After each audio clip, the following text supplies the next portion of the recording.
Samantala mga chikiting tennis players humataw ng raketa sa PCA Open 2008. Nagbabalik si Ryan Ramos. Sa pagpapatuloy ng PCA Open 2008, masasaksihan din dito ang mga chikiting.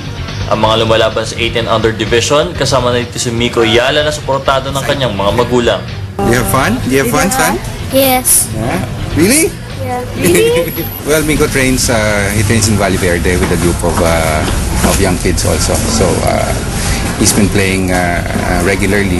Ito ang unang pagkakataon na makasali si Miko sa isang tennis tournament. Batak din si Miko sa training, bukod sa regular na pag-ensayo 4 times a week sa country club. Kasama din siya sa grupo ng mga tennis players sa kanyang school.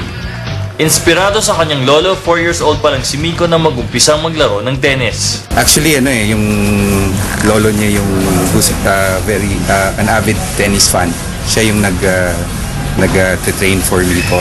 Sa murang edad ay sinasanay na agad sa paglalaro ng tennis. Sa kanilang pagtanda ay magiging mga biyasa at balang araw ay makapag-uwi ng karangalan sa ating bansa. Ryan Ramos.